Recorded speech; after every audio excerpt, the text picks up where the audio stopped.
Então, gente, boa noite a todos vocês, né? Aí nessa sexta-feira. Então, vamos lá, né? Primeira aulinha depois da prova, né? Porque teve um feriado, ok?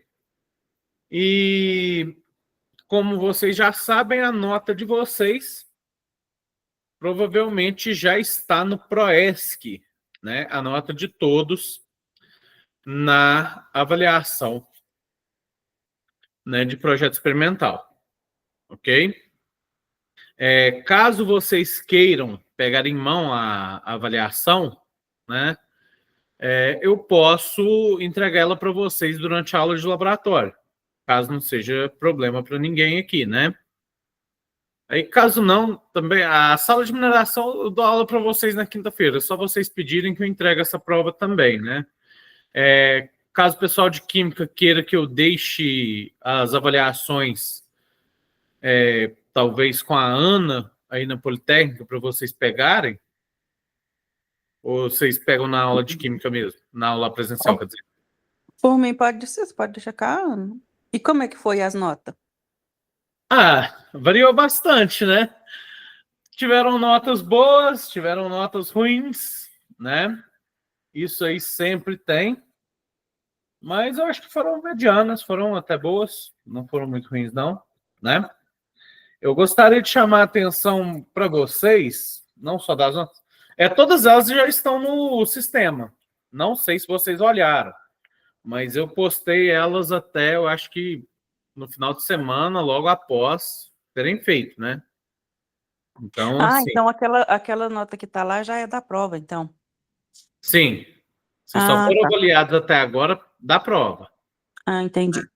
Eu achei que era outra coisa. Tá, não tem nada não. Mesmo Tá. porque o trabalho vocês vão fazer agora, certo? Isso aí eu já quero dizer, já quero falar com vocês. Não sei se vocês notaram, mas como sexta-feira que vem é feriado, a próxima aula é a apresentação de trabalho. Vocês viram isso? Tá chegando. Pois é, tá chegando, né? Então, assim, deem um jeito de falar com o grupo de vocês, tá? Eu ainda posso tirar algumas dúvidas, tá? Enzo, você tinha falado de me mandar o trabalho para mim ver como é que tá. Se quiser mandar, manda no meu WhatsApp que eu dou uma olhada para você, tá? Ok? Eu já dei uma olhada no trabalho da Marlene, né? Do grupo da Marlene, que me procurou já sobre isso. Vou dar uma olhada no do Enzo, né? Passo a posição para ele, né? Mas pouca gente até agora me procurou, tá? Então, o que eu vou fazer? Vai ser a primeira coisa que eu vou fazer hoje. Eu vou dar uma última explicada em como eu quero esse trabalho, tá? Os vídeos, eles ficam no Proesc, tá? Então, mesmo, eu sei, não tá todo mundo aqui, eu sei que não tá todo mundo aqui, mas o vídeo está no Proesc, então a pessoa vai saber como fazer o trabalho. Gente, é simples. Ó, meu trabalho, em que consiste? Basicamente, vocês têm que notar um problema, uma questão a ser resolvida, um problema que você está tendo, por exemplo, na sua empresa, alguma coisa assim. Pode ser alguma coisa imaginada que não está acontecendo que você quer estudar. Por exemplo, eu tenho uma empresa e tem um rio perto dessa empresa minha que parece estar poluído. Eu vou estudar se ele realmente está poluído, tá? Isso é um exemplo, tá? Calma, eu posso fazer talvez um panorama geral da educação aqui na cidade de Araxá, tá? Eu posso fazer uma questão do atendimento nos hospitais e tal. Tudo bem, tá? Pode ter diferentes coisas que você quer analisar de um ponto de vista científico, tá? Então, você definiu o seu assunto, o que é a próxima coisa a fazer? Você vai pegar, né? E, obviamente, vai procurar um jeito de estudar isso aí, né? Então, que tipo de pesquisa você vai fazer, né? Ah, eu estou nesse rio, né? Então, eu vou fazer testes de laboratório nesse rio, ok? Isso é uma técnica de pesquisa para ver se ele realmente está poluindo, o que está poluindo esse rio, né? Ah, eu estou estou investigando a educação em Araxá, eu posso fazer alguma coisa com um questionário com relação aos professores, o que os professores estão achando do desempenho dos alunos, por exemplo, ou perguntando aos próprios alunos se eles estão achando que estão aprendendo mesmo na escola e tal. Aí, tudo bem. Ok, vocês vão explicar o que vocês vão fazer, que tipo de pesquisa vocês vão fazer. Ah, eu vou fazer uma pesquisa bibliográfica sobre certo assunto. Tudo bem. O assunto não me importa, tá? Mas eu quero que vocês vejam uma forma de pesquisar aquele assunto, né? Aí também pode ajudar bastante vocês a questão da bibliografia. Eu pedi pelo menos 3 obras relacionadas ao trabalho de vocês. Então, vocês procuram, recomendo o Google Acadêmico, ou algum site do tipo, mais científico. O Google normal, às vezes, ele é bem enviesado, aponta páginas nada a ver, então procurem alguma coisa mais científica, tá? Google Acadêmico, pesquisem sobre o assunto. Então, você pode achar, por exemplo, estudos parecidos. Aí, o que a pessoa fez nesse estudo? Não sei o quê. Eu quero que vocês me deem o nome de 3 estudos e, basicamente, um resumo rápido do que foi feito em cada um, tá? Então, isso aí é outro passo, né? E o terceiro, né? Eu quero que vocês me justifiquem por que vale a pena estudar aquele tema. Tá? Isso aí é essencial. Tá? Ah, não, a minha pesquisa é sobre coisa. Tá, por que você está estudando isso? Ah, eu estou estudando a poluição lá no rio perto da minha empresa. Tá, por que você está estudando isso? Aí você pode falar, é porque eles podem culpar a minha empresa aqui e se eu posso tomar uma multa milionária por causa disso, né? Ou se não, eles podem culpar a minha empresa não está fazendo nada, ou é a minha empresa mesmo, eu tenho que parar aquilo ali, dar um jeito de fazer recuperação para não tomar multa. Ou não, eu sou de um órgão ambiental, para o mesmo caso, eu sou de um órgão ambiental que quer ver se realmente aquela empresa está poluindo, né? Ou eu sou da prefeitura e acho que aquilo pode ser nocivo para a população, para o gado e tal. Então, assim, definiu o tema. Ok, vou estudar isso. Beleza. Busca justificativo. Só fala justificativo. Um slide já resolve isso. Por que é importante esse estudo? Por que vale a pena perder seu tempo falando sobre aquele assunto? Tá? Investigando aquele assunto. Fez isso? Mostra as obras que você utilizou para se inspirar, né? Talvez algum ali que te ajudou na metodologia e tal. Uma pesquisa bibliográfica você sempre vai ter que fazer, né? Para saber um pouco mais sobre o assunto. E por último, né? Você vai mostrar ali para a gente o que você pesquisaria, como você faria essa pesquisa. Precisa fazer pesquisa? Não precisa, tá? Eu quero saber só como você faria, tá? Uma metodologia que você faria, tá bom? Ah, então eu vou fazer questionário. Ótimo, muito bom o questionário. Só que se você vai fazer questionário ou entrevista, eu quero que você coloque as perguntas, tá? Para eu ter certeza do que você está perguntando, se tem uma certa justificativa e tal. Basicamente, é isso que eu quero no trabalho, tá? Aí vocês fazem a apresentação, apresentam para mim tudo certinho, apresento para nós todos, né? Que eu acho que vocês podem me mandar e eu coloco os slides aqui do jeito que eu coloco os meus slides, ou vocês mesmos colocam, a gente vê aí direitinho como é que fica, né? Vocês mesmos colocam os slides e vão passando, tá bom? Quero câmera ligada na apresentação de cada um, tá? Quero ver a cara de vocês, sim. Vocês veem a minha toda a aula, tá? tá? No mais, é isso. Lembrando, 1,5 ponto desse trabalho, que vale 3 pontos, né? Ele é só da questão escrita.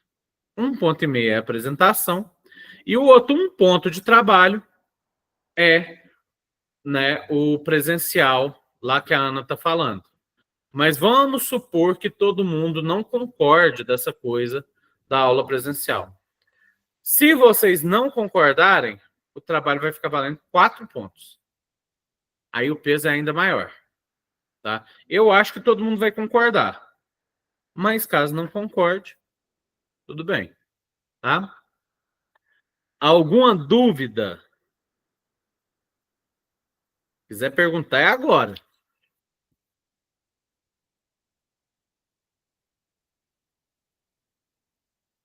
Não? Não, até Tudo o bem. momento não. Má, você repete de novo, por favor? O que eu quero no trabalho? É. Tá. O que eu quero no trabalho? Primeiro você vai escolher o assunto, né? Já falei bastante sobre os tipos de assunto que tem. Né? Você pode escolher qualquer coisa que você queira. Aí você vai fazer uma justificativa comigo, para mim, né? Por que vale a pena estudar aquele assunto? Tá bom, Carol? Você vai me dizer e tal. Por exemplo, um dos trabalhos que eu já verifiquei uma vez, né? Foi de um pessoal que fez para mim, né? Um panorama, uma análise dessa rodovia, acho que era 262, acho que era 262, tá? Do estado da rodovia que estava muito ruim e tal. Não colocaram justificativa. Por que eles colocaram aquilo? Então eu falei, para que então? Para que você fez esse trabalho? Trabalho científico ele tem que ter um propósito, ele tem que ser útil para alguém. Então você vai justificar para mim para quem seu trabalho seria útil e por quê, basicamente, tá? Tudo pode ser inventado, como eu mesmo disse, não precisa ser uma coisa real. Entendeu? Como eu falei da fábrica lá e do Rio, pode ser uma fábrica inventada, tal, tá? Só tem que ter sentido. OK? Beleza, fez isso. Pega 3 referências ao menos, tá? De 3 a 5 ia ficar legal. De trabalhos relacionados ao seu, de onde você pode tirar alguma coisa interessante, né? Aí você só menciona eles aqui, ó, olha, esse trabalho aqui, ó, análise de não sei o quê, do autor não sei quem. Ele me ajudou porque aqui ele analisa não sei o quê, não sei o quê, não sei o quê, e esse tipo de análise é útil para mim, tá? Ou não? Ah, esse autor aqui, ele fez uma análise lá hidrográfica da região que eu estou estudando e tal, pode ser útil para mim durante o estudo, tal, não sei o quê. Tá? Então, pega 3 artigos, né? Artigos, TCCs, qualquer coisa, relacionado ao seu trabalho, lê, coloca um resumo simples, fala qual é o assunto principal deles que pode te ajudar. Tá? Feito isso, só sobra a última parte. Você dizer para mim que metodologia você utilizaria, certo? O que você faria ali naquele trabalho? Ah, eu vou fazer testes ali no Rio para ver se está poluído mesmo. Ah, não, eu vou fazer um questionário com a população sobre a opinião dela da empresa. Ah, eu vou fazer entrevista ali. Tá? Não, eu vou procurar em documentos históricos para ver se tem coisa sobre isso aí e tal. Tudo bem. Não é minha questão isso, sabe? Qualquer tipo de metodologia eu vou aceitar, contanto que ela faça sentido, tá? Entendeu, Carol? Entendi. Entendeu? Então, tudo bem. Vamos lá. Dito isso, né, a questão da prova, ok? Vocês acharam a prova muito difícil, fácil, média?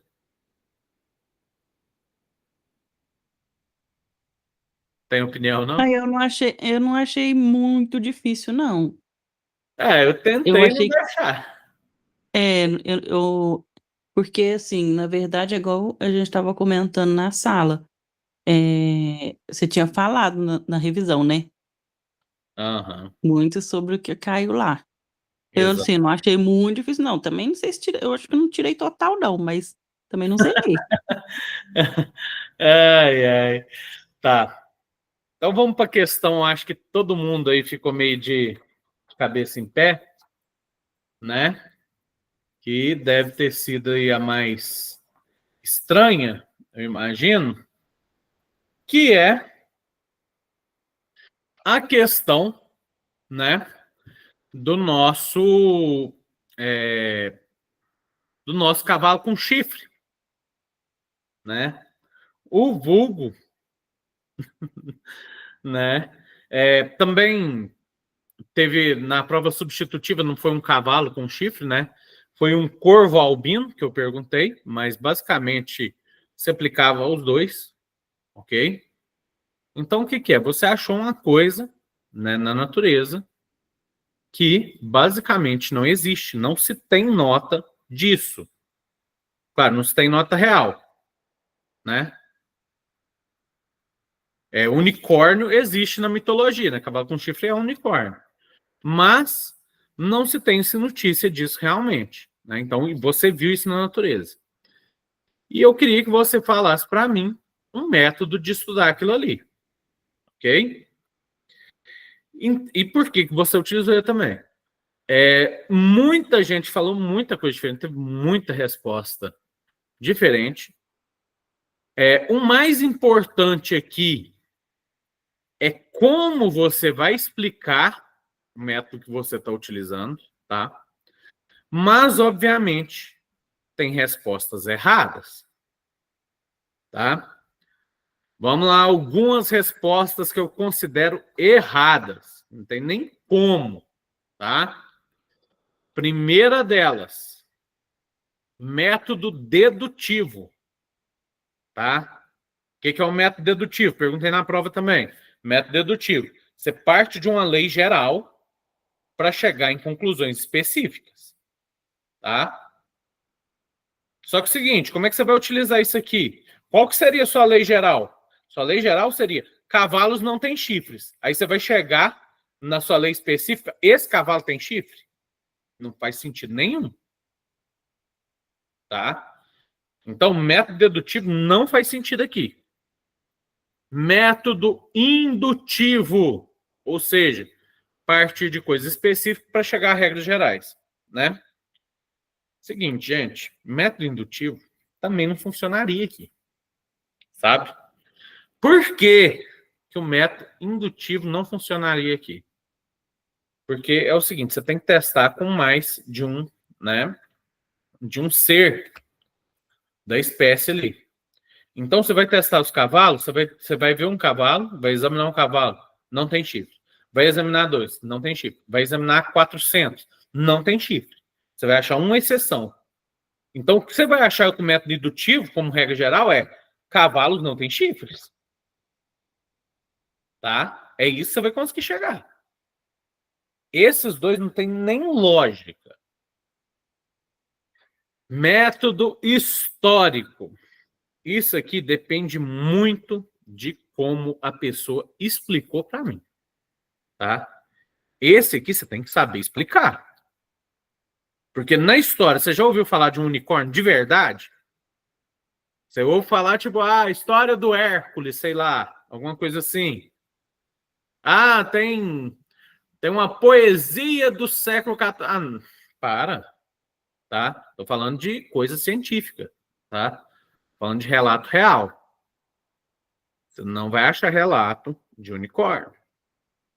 O que você poderia explicar? Você poderia explicar que no seu método histórico você vai olhar, por exemplo, né, mutações na espécie, né? Isso é a mesma coisa para o corvo, tá? O corvo branco, né? O que causaria mutações na espécie? Se alguma dessas coisas está batendo com alguma coisa que você tem aqui, ali naquele ambiente onde ele foi encontrado, tá? Então, assim, se você soube me explicar muito bem, você ganhou ponto nessa parte, tá? Mesmo falando um método assim, que não é ideal. Método estatístico, faz sentido nenhum. Estatisticamente falando, você tem milhões de cavalos no mundo e só tem um com chifre. Estatisticamente falando, ele não existe. Tá? Então, assim, tem métodos certos, tem métodos errados. Tá? Quais seriam alguns métodos certos? Por exemplo, o melhor deles, a melhor explicação para mim. Estudo de caso. Tá? Essa seria a melhor explicação. Ok? Então, você viu ali, né, que você vai estudar todos os pontos daquele caso e por ser alguma coisa incomum que você não vê, ele realmente vale a pena ser estudado. Então, a melhor resposta possível era estudo de caso. Era a única? Não. Hipotético dedutivo? Vale, se você souber me explicar por quê, né? Então, hipotético dedutivo seria o quê? Eu vou criar uma hipótese do porquê ele ficou daquele jeito e vou fazer testes nele ou em outros cavalos para ver se eu consigo condicionar aquela mutação. Ou se não, vou fazer testes no ambiente para ver se o que eu acho que causou aquela mutação está ali no ambiente mesmo ou não está. Tá? Então, assim, tudo tem seu jeito. Só tem que saber explicar para mim. Tá? Mas já colocou um método que faz sentido. Beleza, meio caminho andado. Tá? Tranquilo. Pelo menos um pouco de notas recebeu. Tá? Zerar a questão só se você falou muito mal daquilo ou você não colocou nada, né? Então, é complicado, né? Então, você colocou um modo nada a ver, né? E não explicou direito ele ainda, aí você enrolou, tá? Mas, no geral, não foi tão ruim as notas, não, tá bom? Eu achei que a prova substitutiva, eu fiz ela um pouco mais difícil, tá? Então, quem fez no dia, eu acho que até foi mais tranquilo. A prova substitutiva estava um pouquinho mais complexa. Na minha opinião, né? Claro, quem fez pode ter achado até mais fácil, né? Qualquer coisa, dúvida, vocês me procurem e tal, a gente discute, tá bom? Dito isso, tudo tranquilo com vocês? Pode passar para a aula? Como é que tá?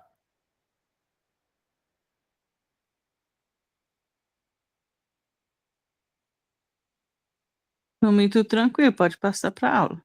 Pode passar para a aula? Tudo bem, então. Né? Agora, a gente vai fazer o seguinte. A partir dessa aula, né, eu já vou colocar um novo assunto em pauta. Tá? Essa parte de metodologia científica, eu não vou voltar mais nela. Ok? Isso aí eu acho que a gente já falou bastante dela e tal.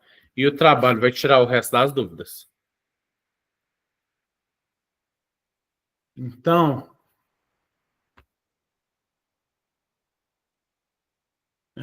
estão vendo aí a apresentação? Tô tranquilo? Tá, Sim, imagina. está aparecendo. Aparecendo. Ótimo. Então vamos lá, né? Do que eu vou falar agora, certo? Como eu tô com as turmas de mineração e de química, né? Eu vou falar um pouco sobre uma questão que tange as duas também, né? E que, né, fiquei sabendo que não é uma parte muito grande da grade também das duas. Que seria o quê?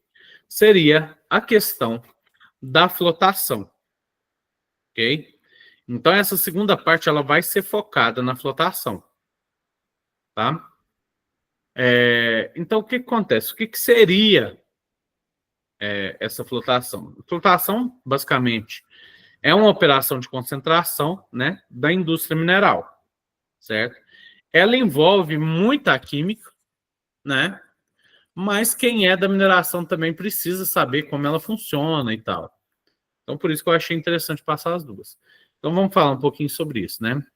Operação de concentração na indústria mineral tem por objetivo básico a separação de mineral minério do estéreo, para obtenção de produtos a serem utilizados nas etapas industriais subsequentes.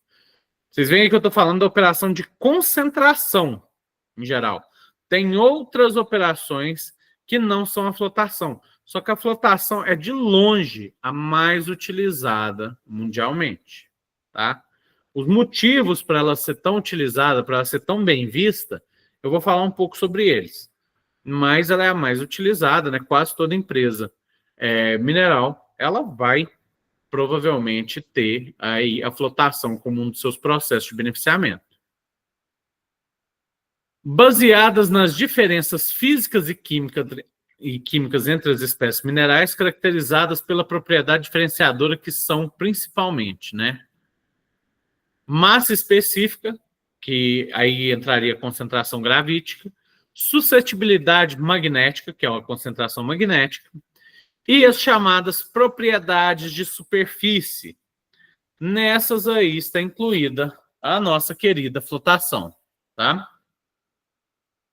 Então, a flotação em espuma, né? Ou, como é chamada, flotação só, né? Que é o mais comum, é um processo de separação aplicado a partículas sólidas que explora diferenças nas características de superfície entre as várias espécies presentes. O método trata misturas heterogêneas de partículas suspensas em fase aquosa. É a tal polpa mineral, né? Então, você tem basicamente minério ali, né? Misturado com água e outros produtos, tá? Então, vai tratar isso aí. A concentração de minerais requer 3 condições básicas, tá? Qualquer tipo de concentração. Vão ser elas: liberabilidade, diferenciabilidade e separabilidade dinâmica. Vamos falar um pouquinho sobre cada uma. Primeira delas, liberabilidade, né? Certos tipos de minerais, o minério pode se encontrar naturalmente liberado, como são os casos de minerais densos provenientes de depósitos fluviais. Isso aí a gente pode ver muito em garimpo, né? Então, no garimpo de ouro ali, as pessoas pegam, vão lá no leito do rio, né? E tentam buscar ali por ouro e pedras preciosas, ok? Com a separação basicamente densitária e pelo olho da pessoa mesmo, né? Então, aqueles materiais que eles conseguem ali, normalmente eles já estão separados, certo? O ouro já não está junto com outra parte que tem que separar. Você achar um rubi, por exemplo, ele vai estar separado, vai ser só rubi, né, que você vai achar. Então, tudo isso eles já vão estar separados, já vão estar do jeito que a gente quer, né? Mas, né, normalmente, na grande maioria dos casos, os minerais eles vão estar, né, consolidados, como se diz, né? Que é o quê? Eles vão estar associados com estéreo, vão estar associados com coisa que a gente não quer, né? E vocês vão estar mais ou menos associados, vai ser mais difícil ou mais fácil separar eles, aí já é outra questão, tá? Então, o que acontece? Se eles estiverem muito estéreo em cima desses, se estiver muito difícil de separar, isso aí pode inviabilizar sua concentração direta, né? Então, você tem que recorrer ao chamado processo de cominuição para tentar chegar a essa liberabilidade. O que seria isso de cominuição? Basicamente, é moer o minério, certo? Então, você tem sua rocha ali, você vai quebrar ela até ficar em pequenos pedaços. Tá, mas em que isso me ajuda, né? Aqui, essa figura direita, vocês devem ver bem, né? Eu coloquei 3 exemplos de rocha. Então, aqui, o preto é o mineral de interesse, é o chamado mineral minério. E a parte branca é o estéreo, é a parte que eu não quero. Então, esse primeiro aqui, peraí, só um pouquinho. Esse primeiro aqui, a gente pode notar que tem preto aqui e aqui só. Então, ele tem de 0 a 10% de minério. Esse aqui já tem mais partes, que ele tem de 10 a 20%. Esse aqui de 50 a 60%. Esse aqui de 70 a 80%. Esse aqui de 80 a 90%. E esse aqui tem só cerca de 10% de estéreo aqui, né? Então, o que isso quer dizer? Ele pode estar em qualquer uma dessas formas aqui, né? Então, o que eu faço, né? O que eu vou fazer é o seguinte, eu vou quebrar esse minério. Então, vamos supor esse aqui, né? Eu quebrei ele aqui no meio. Então, o que acontece? Aqui estava a maioria aqui, né? Aqui, eu já não vou ter mais de 0 a 10% de minério. Isso aqui vai ter subido, porque agora essa parte aqui, ó, tem menos estéreo aqui. Então, isso aqui vai ter subido aqui para uns 15%, né? Por exemplo, nessa partícula. Eu posso quebrar isso aqui de novo. Então, o que vai acontecer? Essa partícula aqui, ó, ela só vai ter estéreo. E essa daqui também só vai ter estéreo. E essa aqui, ela já vai ter muito mais minério. Ela vai ter ali os seus, sei lá, 30% mais ou menos de minério. Essa aqui também, ela vai ter um pouco mais do que ela tinha, né? Mas ainda vai ter muito estéreo. Aí eu posso continuar quebrando, certo? As minhas partículas. Qual que é o intuito disso aqui? O intuito disso aqui, gente, é simplesmente tentar deixar a partícula mais parecida com isso aqui possível. Ou seja, partículas que têm só minério ou partículas que têm só estéreo também. Tá? Por quê? Porque aí quando você vai fazer concentração, fica fácil de separar elas.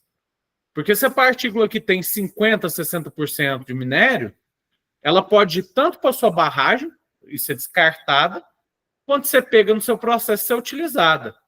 Aí vai parte do estéreo para o processo ou vai parte do minério para a barragem. Então você tem que tentar fazer essa liberação aqui. E por quê? Por que não se chega às partículas chamadas de 100% de liberabilidade? Ou seja, basicamente toda partícula ou ela vai ter só minério ou essa partícula vai ter só estéreo, tá?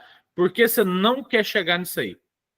Primeiro, as operações de comunição, né, a moagem e a britagem, elas vão gastar muita energia, ok? Então, elas são operações caras para acontecer dentro da indústria. Esse é um dos motivos. O segundo motivo é o seguinte, né? Vai chegar um ponto que vai ficar muito difícil separar, certo? Você pode chegar a um ponto que você tem aí, por exemplo, 80%, 90%, né, de liberabilidade. Né? Então, 80%, 90% aqui é minério e o resto é estéreo. Tá? Então, isso aqui seria bem fácil. Mas essa partícula já está muito pequena, certo? Foi quebrando isso aqui, ó. Foi quebrando e quebrando e quebrando até chegar nessa porcentagem que você viu, ok? Só que o que acontece? Para você chegar a 100%, você tem que continuar, às vezes, depois você já gastou um monte de energia, um monte de recurso para quebrar essa partícula, você, às vezes, tem que gastar o dobro daqueles recursos para passar de uma partícula de 90% de liberabilidade para 100%, ou às vezes até o triplo. Então, assim, você tem muito mais trabalho para chegar ao 100%. Esse é o segundo motivo. Tá bom? E o terceiro? O terceiro é o seguinte. O pessoal da química sabe muito bem disso aí. O que acontece? Às vezes, você usa produtos químicos, né, na flotação que eles vão atuar na superfície da minha partícula, tá? Então, beleza. Usei lá, né, um produto químico que atuou na partícula, na parede da partícula aqui, né? Na superfície da partícula. Então, vai ser na parte de fora. Se eu partir essa partícula no meio, né? Os meus produtos vão ter que pegar a parte de fora de toda a partícula, mais essa parte de dentro que eu acabei de quebrar, que agora está exposta. Então, se eu quebro isso aqui 2 vezes, essa parte aqui também vai ter que ser usada. Então, o que acontece? Quanto mais eu quebro a minha partícula, maior a minha área superficial, mais produto eu gasto. Não bastasse isso tudo, se ficar muito fino, eu vou ter problemas na minha flotação também, como a gente vai ver mais à frente. Tá? Então, você nunca vai chegar a 100% de liberabilidade. Tá? Só se tipo, fosse uma coisa que já estava muito fácil e tal, uma coisa assim que já estava quase liberado. Mas caso contrário, você nunca vai chegar a 100% de liberabilidade dentro do seu beneficiamento, certo? Um pouco do seu minério vai para a barragem e um pouco do seu estéreo vai continuar no processo. Né? Liberação mineral é um requisito básico fundamental para os minérios de ferro, assim como o ferro, diversos outros minerais necessitam possuir uma determinada liberação em relação a outros minerais de interesse e sua gama. Existe uma grande variedade de métodos de determinação do grau de liberação. O do espectro de liberação, sendo alguns deles, método de Gaudian, separação em meio denso e tal. Então, tem os seus métodos lá, para a gente ver o grau de liberação disso aí, né? A gente mede, por exemplo, com separação em meio denso. O que é isso? Você coloca um meio que ele é intermediário, um meio assim, né? Eu vou colocar basicamente um líquido, certo? E ele tem uma densidade intermediária entre o meu minério e o meu estéreo, né? Então, o que vai acontecer? Às vezes, ou o minério ou o estéreo vai ficar ali na superfície, né? Enquanto o outro desce. Aí você vai medir ali quanto ficou, quanto desceu, quanto tinha realmente, tá? Então, isso aí são alguns dos métodos. Eu vou cobrar eles? Não, não vou cobrar eles, não. Isso aí é só para vocês saberem que existe mesmo, tá bom? Diferenciabilidade. Diferenciabilidade consiste no minério ter características distintas da ganga para que possam ser utilizados para separar os minerais. Entre essas características estão suscetibilidade magnética, densidade e hidrofobicidade. Ou seja, o seu minério tem que ter características diferentes da ganga para qualquer processo de concentração, tá? Se os dois forem iguais, como é que você vai separar os dois? Certo? Então, isso aí vai desde a suscetibilidade magnética, o fato dele poder ser atraído para um ímã ou não, né? Se os dois podem ser atraídos por um ímã com a mesma facilidade, você não vai conseguir separar eles por separabilidade magnética. Densidade. Se os dois têm a mesma densidade, você não vai conseguir separar ele por gravítica. Certo? Hidrofobicidade. O que é hidrofobicidade? Fobia, basicamente, quer dizer que uma coisa tem medo, né? Então, seria aí medo de água. Mas o que eu quero dizer com medo de água? Certo? Vocês já notaram que, por exemplo, quando tem uma mancha de óleo no chão, se você jogar água ali em cima, meio que a água não vai lavar aquele óleo, ela não vai se misturar com aquele óleo, né? Por quê? Porque esse óleo, ele é hidrofóbico. Ele meio que não gosta de água, certo? E é justamente essa propriedade que a gente vai procurar nos minerais para realizar a flotação, a hidrofobicidade, o fato deles não se misturarem com água, tá? E por último, vem aí a separabilidade dinâmica, que é basicamente o quê? Eu tenho meu depósito mineral, certo? Hoje em dia, eu tenho equipamento que consiga separar o meu minério da minha ganga de forma economicamente viável, entendeu? Ou seja, meu minério tem um preço e tal, né? Claro, tudo vai ter preço. Eu tenho um equipamento que vai conseguir fazer essa separação de forma que eu ainda consiga obter lucro vendendo esse minério meu ou não? Ou talvez tenha alguma coisa que é muito difícil de separar dentro desse minério, não é possível atualmente, né? Então, isso é separabilidade dinâmica, se eu tenho condições economicamente viáveis de fazer isso. Essa separabilidade dinâmica, ela pode mudar, ou seja, eu tenho meu depósito agora, não convém para mim explorar ele. Por quê? Porque vai gastar demais para explorar e o preço dele está baixo. Pode mudar sim. Primeiro, pode acontecer. Pode acontecer, por exemplo, de inventar uma nova tecnologia. E essa nova tecnologia consegue beneficiar meu minério de forma mais rápida e mais barata, né? Então, isso pode fazer com que agora seja viável eu pegar esse minério meu. Outro fator que pode mudar. Gente, os depósitos minerais, certo? Eles demoram milhares, milhões de anos para se formar, certo? Você tem o depósito de nióbio aqui de Araxá, isso aqui não foi formado de uma hora para outra, não, tá? Porque se fosse mesmo, os outros países já estavam tentando formar os deles para eles explorarem no futuro, tá? Foi necessário milhões de anos para que aquilo ali fosse formado, tá? E o que eu quero dizer com isso? O que eu quero dizer com isso é o seguinte: a hora que acabar de explorar esse depósito de nióbio aqui de Araxá, os outros depósitos de nióbio do mundo, talvez eles vão subir de preço.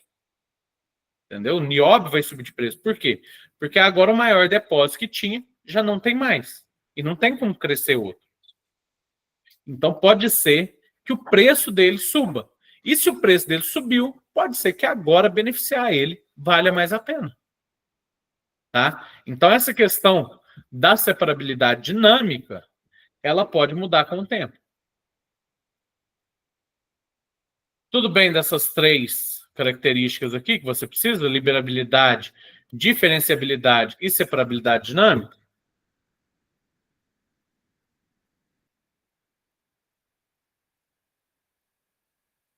Tudo bem. Tudo bem? Então, beleza. Então vamos falar um pouquinho sobre a questão da hidrofobicidade, né? Que a hidrofobicidade é aí a grande característica, que é diferenciadora nesse caso, né? Basicamente, é o seguinte: a característica utilizada na flotação, né? A seletividade do processo de flotação se baseia no fato de que a superfície de diferentes espécies minerais pode apresentar diferentes graus de hidrofobicidade.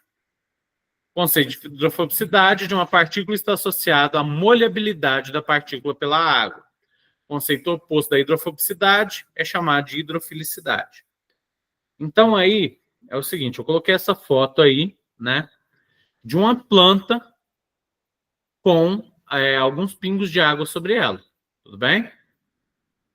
Aí é o seguinte, vocês veem como as moléculas de água estão juntas, meio separadas umas das outras, não parece estar molhando essa folha dessa planta. Por quê?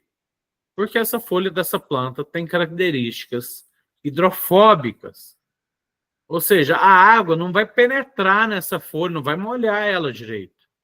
Certo? A água vai ficar aí formando, né, essas pequenas bolhas d'água aí. Ok? Esses pequenos pingos d'água. Justamente porque essa folha tem características hidrofóbicas. Né? Aqui, ó, mesmo caso. Tá vendo? Aqui a forma da bolha. Isso aqui não é uma bolha que se forma quando você tem uma folha mais hidrofílica, certo? A seletividade do processo de flotação se baseia no fato de que a superfície de diferentes espécies minerais pode apresentar diferentes graus de hidrofobicidade. Já tinha falado sobre isso, né? Então, o que que acontece? Essa hidrofobicidade, inclusive, vou falar para vocês, ela muitas vezes ela é medida pelo ângulo que essa partícula aqui forma, né, com a superfície que ela está tocando, certo? Quanto mais inclinado é esse ângulo, mais hidrofóbica a partícula é. Então, essa partículazinha aqui, ó, se ela tivesse num ângulo parecido com esse aqui, ó, mais ou menos, ela ia ser bem mais hidrofílica do que ela aqui, né?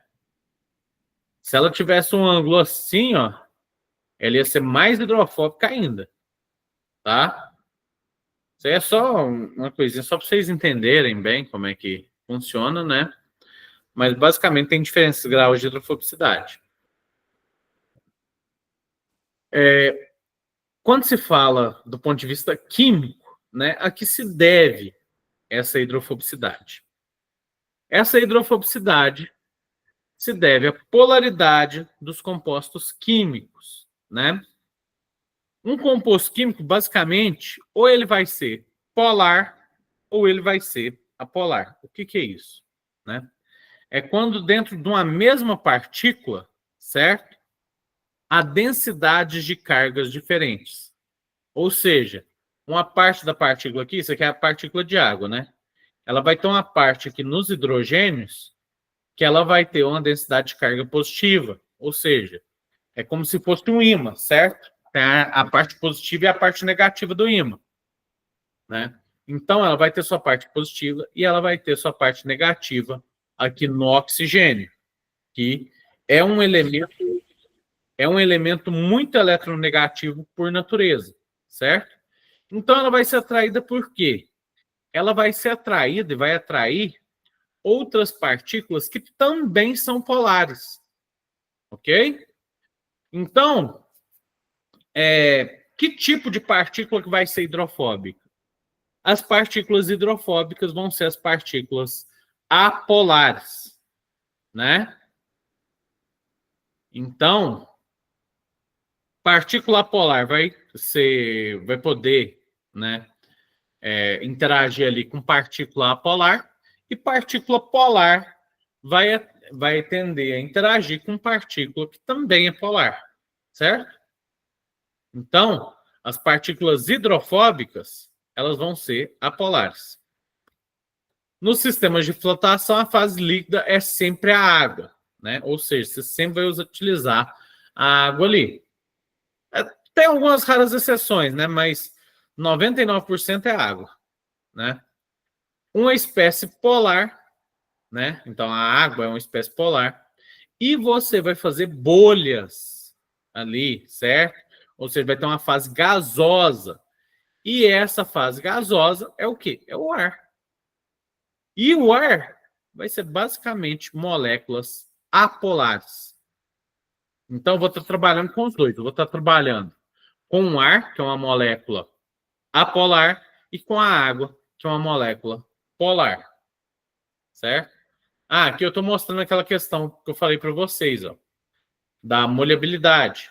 A análise aqui. Então, aqui, ó, se tem uma alta mobilidade, né? Molebilidade, quer dizer o quê? Que tudo molha ali, né? Então, ela é superhidrofílica. Se tem uma molebilidade parcial ali, né? Ela é bem média ali, não chega a ser hidrofóbica. E quando tem uma baixa molebilidade, ela tende a ficar cada vez mais esférica e tem menos contato com essa parte aqui. Porque essa parte aqui, ela vai ser super hidrofóbica, né? Então, vamos lá. A hidrofobicidade natural de minerais é função do modo como estão empilhados os seus constituintes fundamentais, assim como das ligações químicas que os mantêm unidos para formar sua estrutura.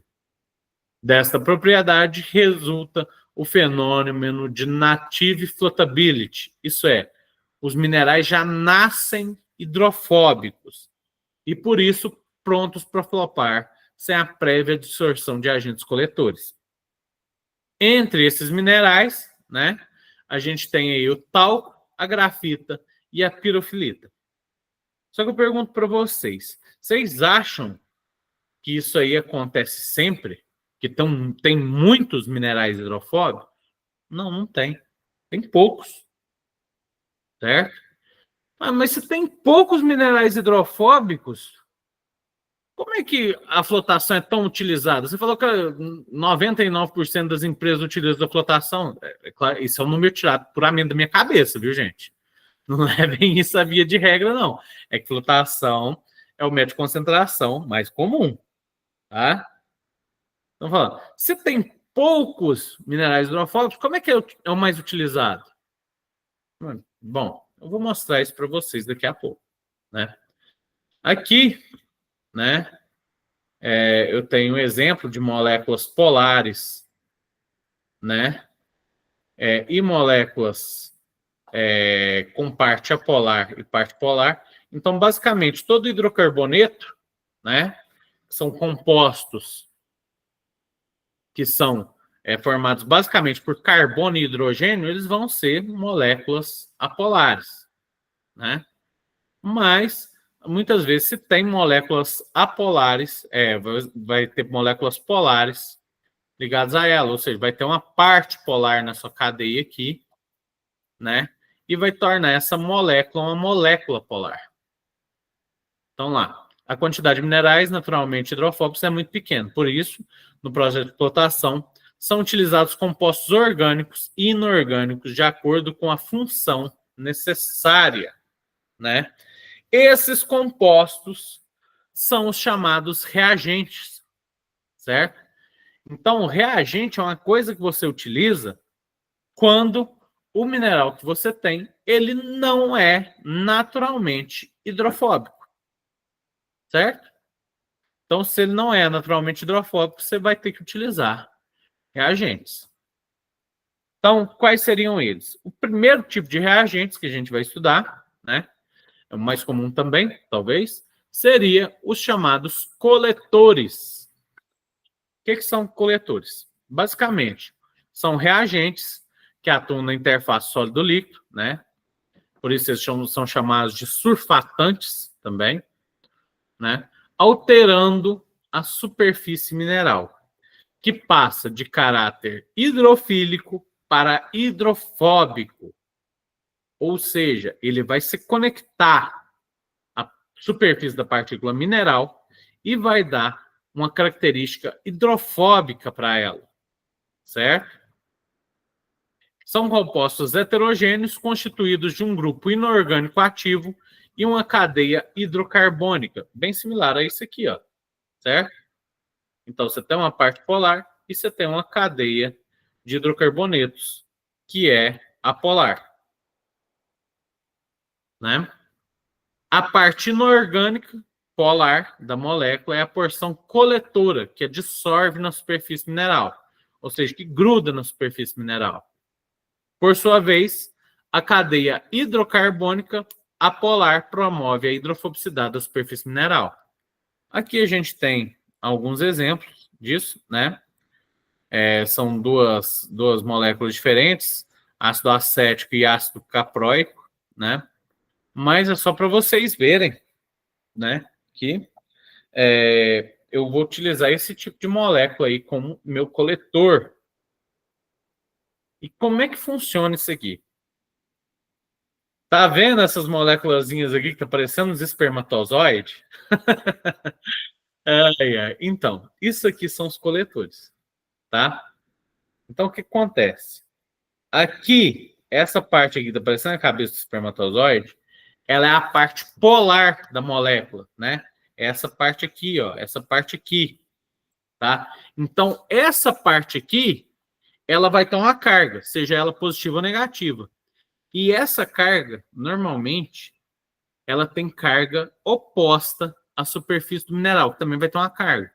Então, vamos supor, se esse mineral aqui, a superfície dele tem mais carga negativa, provavelmente eu vou usar... Oi? Marlos, vai ter que horas a aula hoje? Ah, tá. Tô vendo. Começou um pouquinho mais tarde. Eu vou falar só sobre os coletores e a gente termina aqui. Não, mas não vai dar, não. Agora que eu tô pensando, eu ainda não fiz chamada. Deixa eu fazer essa chamada aqui, depois a gente continua na próxima aula, tá? Vamos lá, então.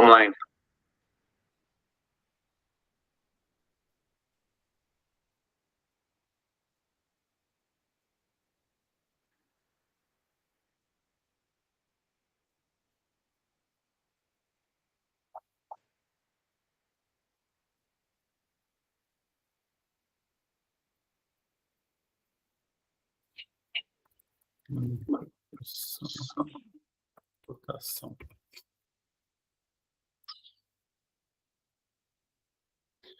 A gente ficou muito naquela discussão lá no começo, né? Aí acabou atrasando. Então vamos lá. Danilo. Presente. Beleza. Enzo. Presente. Enzo. Tá aí, Enzo? Presente. Opa. Ah, beleza. Eubrindes.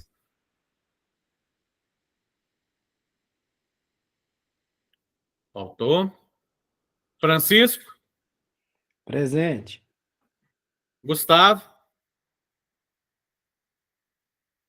Não. Kevin. Não. Marlene. Marlos, presente. Deixa eu te falar. O Eubrinho está tentando conectar no celular dele, mas não está conseguindo. Ah, ele tá até aqui, ó. É, Ele tá, mas tudo só que ele tá bem. lá no quarto, eu tô aqui na sala. Aí ele tá falando lá que não tá. O microfone dele não tá dando. Ah, tá. Não, tranquilo. Coloquei a Ele tá presença dele gritando aqui. aqui, talvez você até que escutou. Não, tudo bem. Mas se você quiser, eu Maiana. levo o telefone lá. Ah, tá. Tranquilo, Marlene. Maiana não tá, né? Nicolas tá aí? Não? Tá bom. Então, deixa eu registrar as falhas. Tudo bem. Vamos agora para a turma de química. Ô, Francisco, Pode falar. e o olho? Rapaz, tô aqui pelejando. Tá passando mal ainda? Ah, não melhorou ainda não. Ixi, ó. Tem tá Dá feio. um jeito de ir no médico, cara. Custei trabalhar hoje, empurrando mesmo, pelejando. Não, você precisa ir no médico, vai no oftalmologista. O trem melhorou É não. doido. Só tá copiando aí, Marcos. Ah, tô entendendo.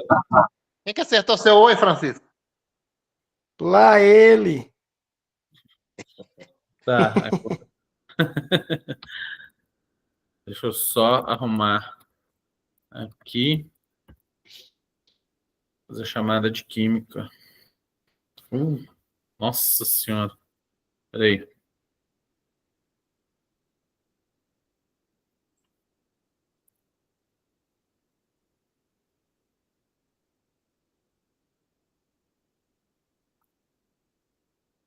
Alessandra. Júlia. Presente. Jorge.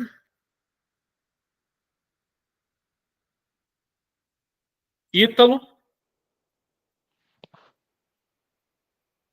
João.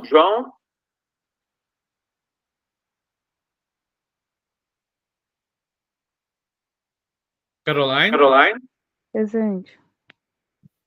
Kervin.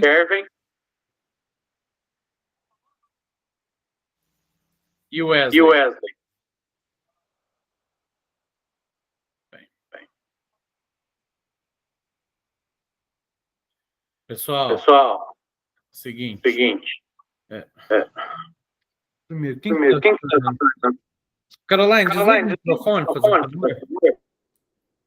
Aí, é porque eu tava retornando o som, tava terrível.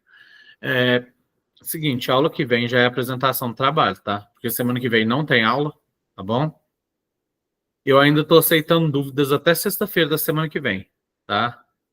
Então, quiser me procurar lá na sala, se quiser me mandar mensagem, pode, tá bom? Não deixa esse negócio para a última hora, não, porque senão talvez desenrola, tá bom? Então, A apresentação vai ser dia 9 de 16? Exatamente. Mas eu quero todos os trabalhos escritos da semana que vem. Independente, vai dar tempo. Tá? Pode falar, Enzo. Ô, Marcos, então, deixa eu te falar. Será que eu posso te mandar meu trabalho para você dar uma analisada nele para mim? Para ver se Pode, tá... eu falei que podia. Ah, não, beleza. Eu tinha esquecido, mas Não, fechou. beleza. Então, tá?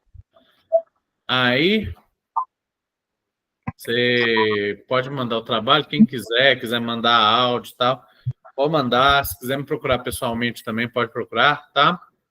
Respondo dúvidas até sexta-feira da semana que vem, tá bom? No mais é isso, pessoal. Então, até daqui 2 semanas, né? E boa exposição para todos. Tchau, boa noite. Tchau, boa noite. Minha exposição vai ser na minha cama. Dormir. Tá certo. Boa noite, tchau. Boa noite. Tchau, boa noite. Boa noite. Tchauzinho, professor.